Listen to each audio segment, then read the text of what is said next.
Hello everyone, it's Trena from John's Furniture Repair, and I'm in the shop today with these two guys. They need a complete workover and a refinish. They're pretty unique, solid oak armchairs that go with the set and a table that we're just finishing. So I'm going to show you these guys. I don't do a lot of chairs on the channel, so well, actually I do a few. But anyways, these are different. So let me show you some details and let's get to work. Let's get into it. So they've got a beautiful worn finish, kind of like it. Might keep that kind of vibe, but just clean it up a lot. And a very nice bright green vinyl that we're going to be replacing. She'd like a dark gray. So that's gonna be different. These guys are pretty loose. They've got pretty wobbly joints, so I'll be taking everything apart. And there's a really interesting detail here that I don't see on a lot of these chairs, so that's really nice. A little extra care taken into these pieces. This seat, although upholstered, is actually solid wood, and there is a split in this one, so that's really interesting. A couple of repairs that aren't so great. We've got some glue running down the leg here, and we've glued that arm. We've got bolts coming through to hold that arm on. That's not how you do it. A couple other things that we've got going on. Some screws that were a little too long. Yeah, it was this one here. And they've kind of started to pop the front of that back rest, so that's not good. And other than that, there's gonna be more things we find because it's chairs and we always do. So first things first, we're gonna get one of these taken apart and start repairing and stripping.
You know, obviously these two corner blocks are replacements, and I should have taken them off before fighting with that seat, but because obviously there's two screws behind these corner blocks that you can't get off without taking those off. And there was no way I could see that unless I took those off, note to self. But the other thing is there was nails coming right through the top of the seat into each leg. Never do that. That's why it's split here, you know. And the other reason is these holes are really tight. There's barely any movement here, and that's probably why this seat split as well. So you know me, I always like to elongate these holes especially these front ones, but even these ones, so that this seat can move and flex, go back and forth with the movement. And I'm never putting nails through the top of a seat unless it's really part of the design, but it's not. This is added on later on, and it's just doing damage to the seat. So obviously these have to come off, and I ain't keeping them. They're the wrong style. You should be able to access these screws behind the corner blocks. So these corner blocks need to be shorter, lower, or higher. Either or. We'll figure that out when we get there. And then you saw me pulling out a lot of bolts, like screws with nuts on the back. So those aren't going to be there either. We got a couple holes to plug that have that going on in here and on the back. So last bit of hardware to get off. I mean, I'll remove these, or see these original corner blocks here. They're much smaller on the back here. And we're just gonna remove those. We might have to do it while we're taking the chair apart. Yeah, when we pull this rail out, it'll pull it out from there. But anyways, the last bit of hardware I have to get off is the backrest up here. So these chairs are supposed to have slotted screws. I've found a couple of Robertsons, which, you know, I hoped that it would all be Robertson screws, because us here in Canada, we love our Robertson screws because they're so easy to use. But this is what's supposed to be on here, so that's what we're putting back. I think this is the worst chair. I'll only show you one chair unless there's something really different about the other chair.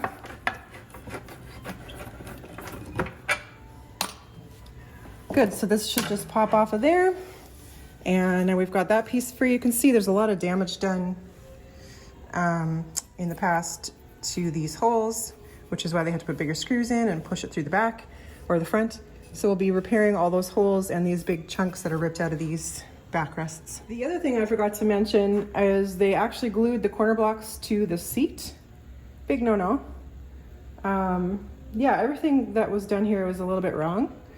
So yeah, you should not be gluing your corner blocks to your seat. That's not going to help in any way whatsoever. They should only be attached to the frame so that this can move. This is a big piece of oak and it's not thin. It needs to do stuff. We got to let it do it or else it's going to do this.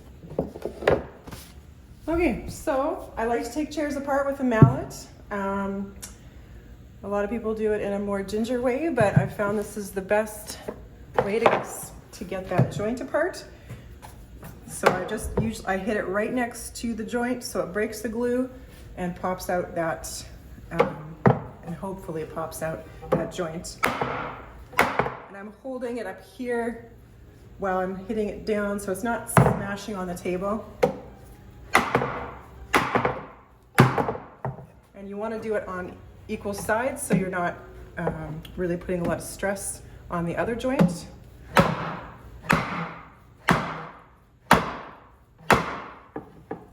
So they're kind of coming out evenly. Again, with your back ones too, you don't want this one coming out and this one not. Sometimes they come out up on the other place, but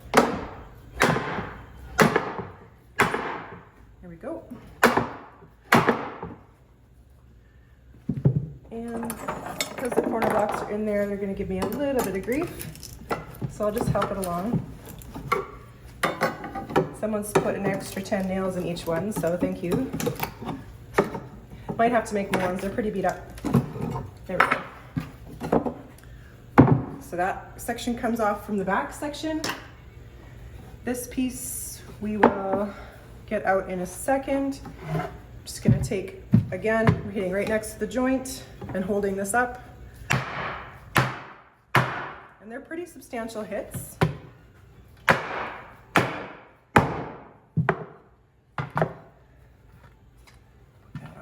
Side. side.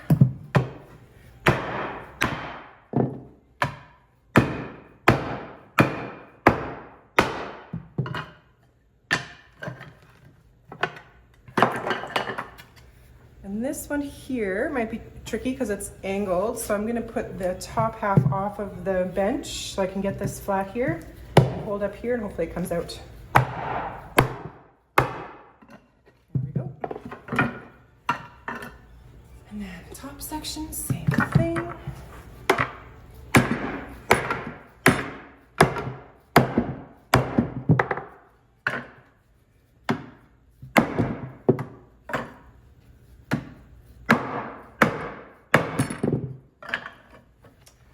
And I can see there's a couple of nails here, so we're going to try to dig those out just to minimize tear out.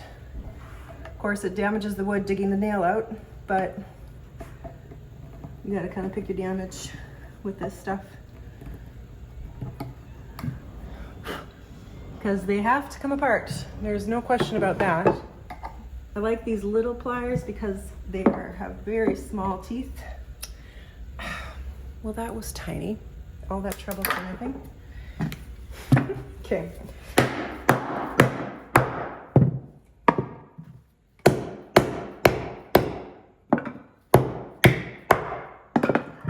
And there we go. All into pieces except for the arms. I still have those attached. I'm going to pop those out. There's been some really nasty glue up here. Or putty. I don't know what that is. Anyways, this is coming out. Yeah, it just looks like putty. Oh, they used some kind of muslin with glue. I mean, that is a good method, but they didn't really get it in the hole, so that doesn't work. So I'm gonna make sure to mark this piece to stay with this piece. That can get tricky sometimes. So I'm just gonna mark it on the attachment point out here. This is our O side.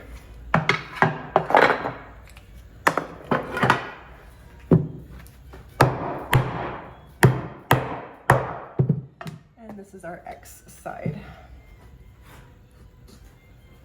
There we go. And I'll just be careful to keep those attached when we're stripping. Alrighty, so everything is ready for repair and refinishing. There are a couple of splits and pieces and stuff. Mostly it's cleanup of glue that someone's tried to repair the chair with. So every joint needs to be cleaned up, get all that old glue off or else it won't be a good repair. So, you know, chunks of glue on dowels and then lots of glue inside of joints, all needs to be taken apart as well as any glue on surfaces. So that's what I'm gonna do first before we strip. That way I can catch anything that is broken. I don't want stripper running into broken pieces of wood before I get glue in there because it compromises the glue. So I'm gonna grab my nifty little scraper that everybody loves. I'm gonna grab a file, these guys, and then I'm gonna get a couple sizes of Forstner bits. And I'm gonna get all this pretty glue away from around the dowels because I want the next piece to sit nice and flat against this joint. So it matters that there's chunks of glue here.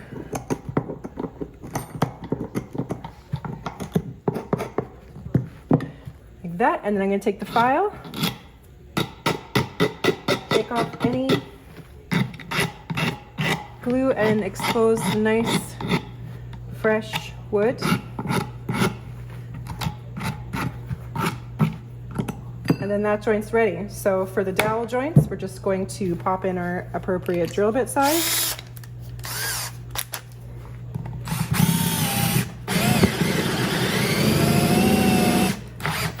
Get out all that cruddy glue. Same thing, scrape away any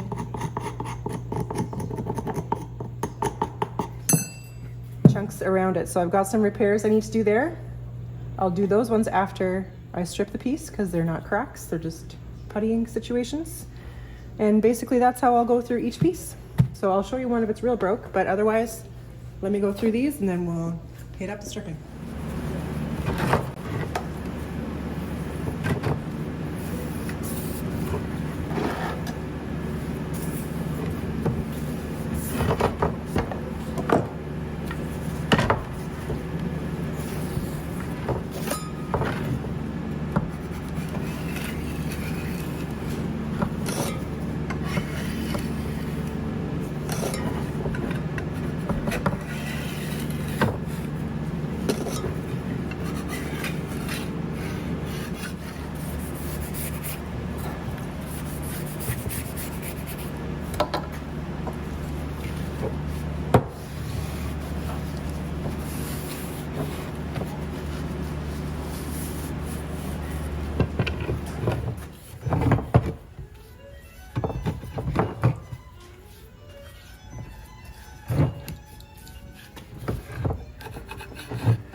noticed something wrong about this?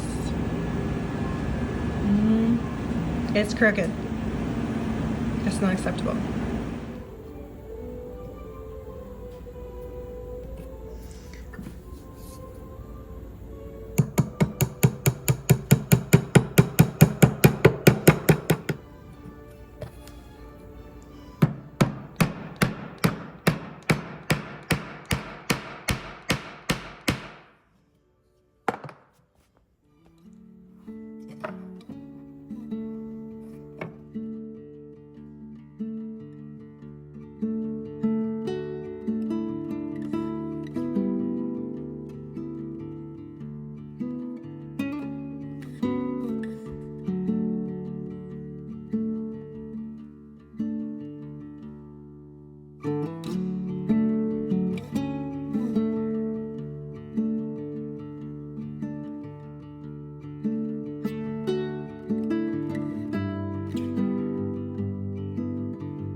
First chair is in clamps, and I've got the seat in the spray booth. So we're gonna get that sprayed and off to the upholsterer, my mom, before we put it all back together. And the arms do attach to the seat, so I can't put those on yet. But everything's looking really good. We did a lot of sanding on these pieces. I think this was the bad chair.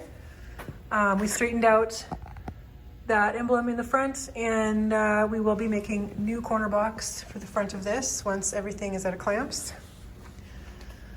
Other thing I am doing is, because most of them were missing, replacing these plugs. I like flush plugs on the back here. I think they're gonna look much nicer as well. I'll probably do flush plugs on here. This is the armrest support. I'm not sure yet. They have very low profile plugs here, but we'll see. And looks like this one also has a screw through, additional screw through, I mean. And we can see our plugs here from the other additional screws that were in this piece. So lots of repairs. That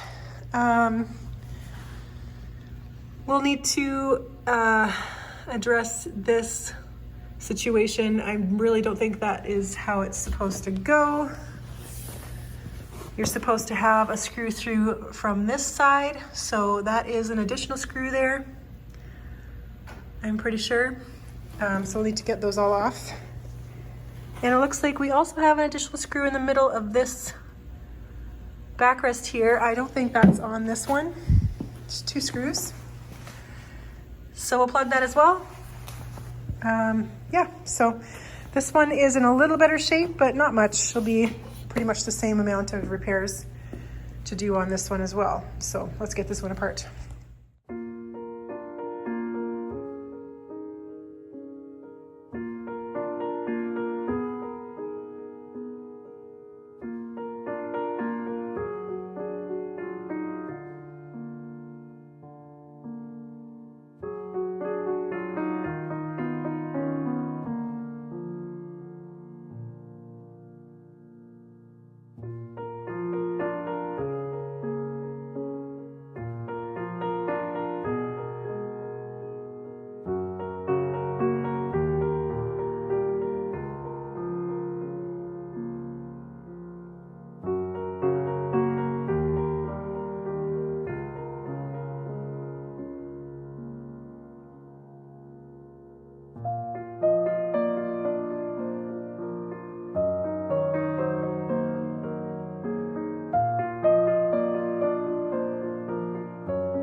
Alrighty, so I just wanted to show you the shape that all these pieces are in after stripping and repairs.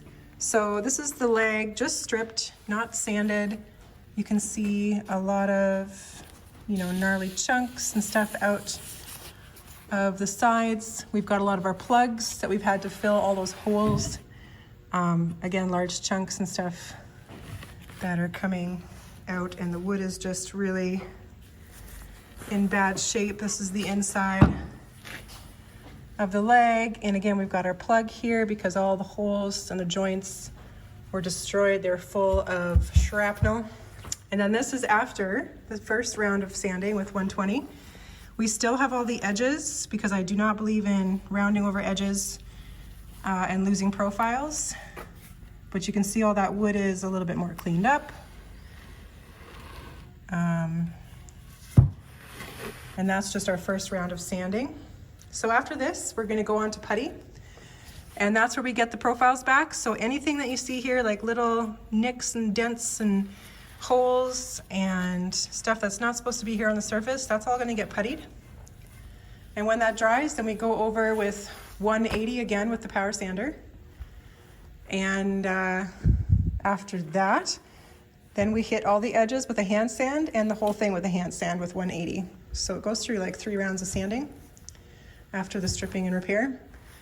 So you can see the shape of a lot of these pieces, just really rough edges, and then a couple of the pieces that are in exposure a lot, like the back and also the arms. You can see here after stripping, they're just totally bleached out.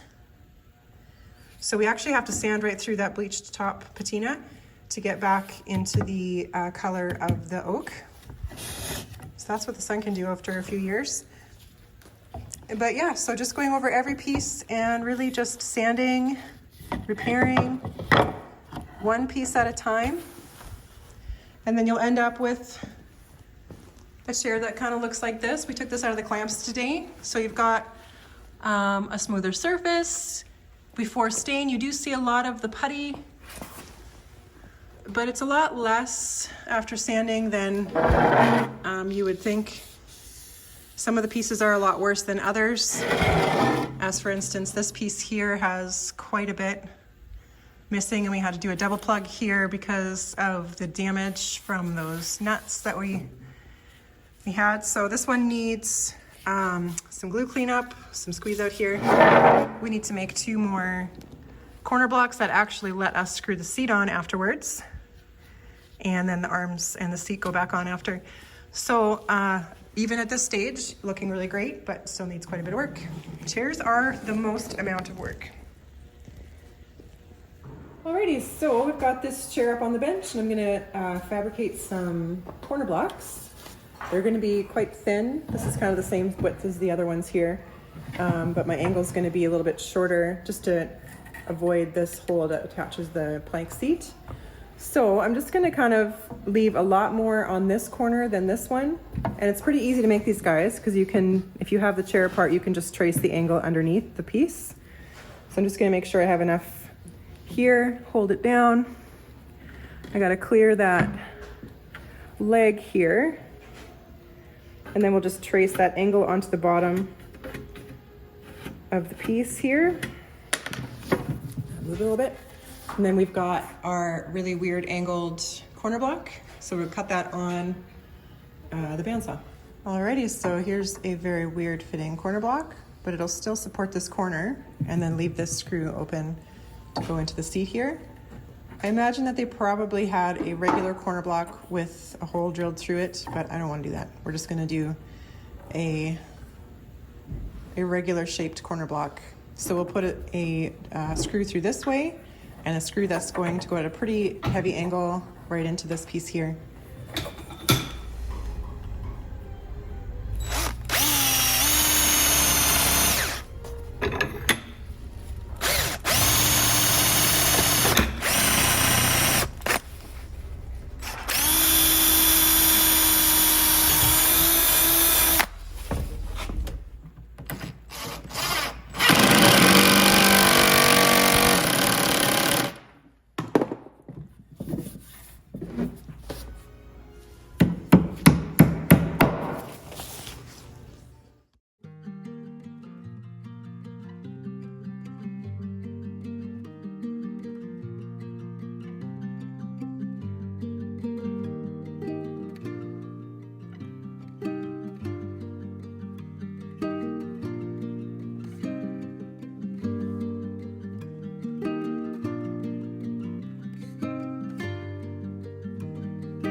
Alrighty, so we've got the tinting done on one chair, and this just has a coat, so you can see the difference.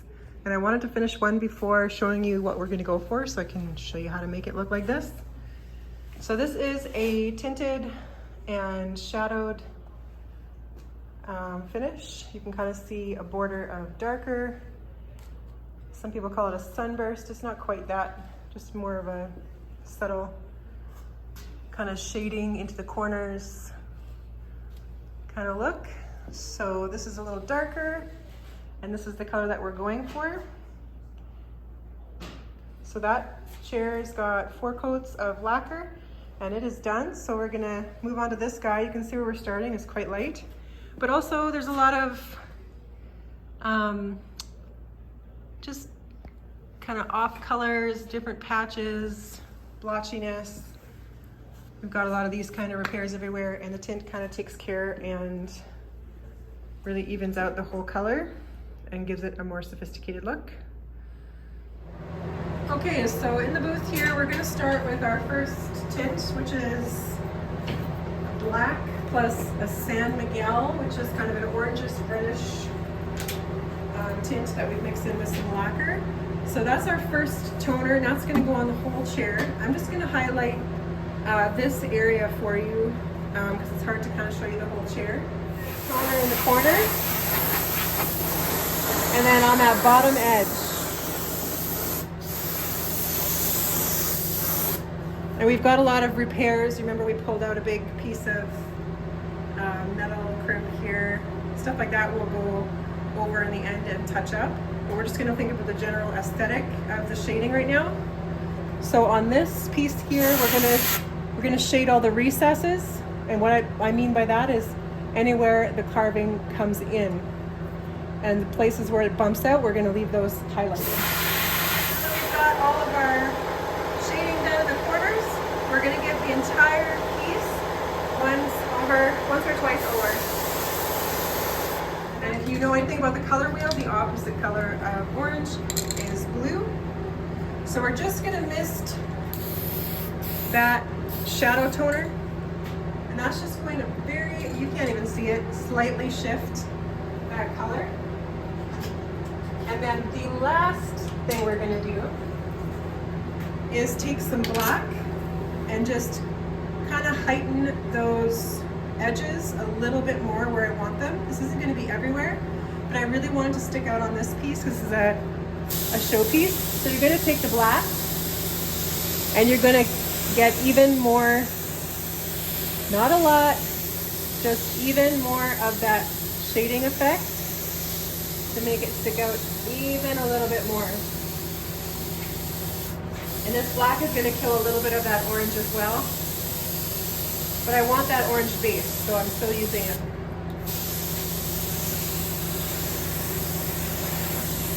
I'm just going to make sure I do the same thing, getting that edge. And then I'll clear coat that again so you can see what the final looks like.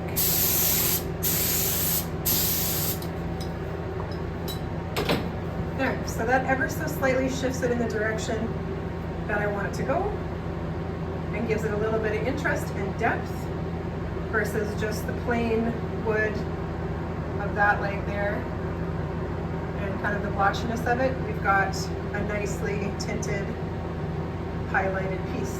So that's gonna happen on the whole chair. And then we're gonna go over with a couple of clear coats.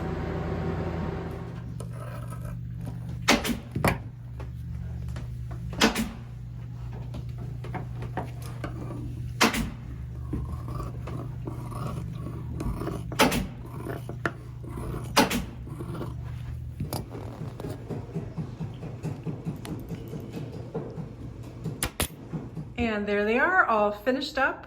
Upholstery looking sharp. Tacks look really great on this. I like the color they chose. And the table that we did 2 weeks ago is the table that goes with them. So just got it there in the background. We did a ton of work to these chairs. They were very broken, repaired badly, and a lot of the pieces were just in need of a lot of attention. But they are looking really great now, and this shaded finish is working so nicely with all the details, and a beautiful choice of quarter-sawn oak on these pieces and the table as well. So thanks so much for joining me on this restoration, guys. Both of these were pretty big jobs, and I'm really happy to get them back to the customer.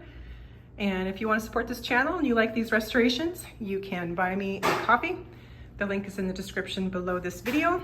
And again, thank you so much for being here and taking the time to watch these repairs. Cheers.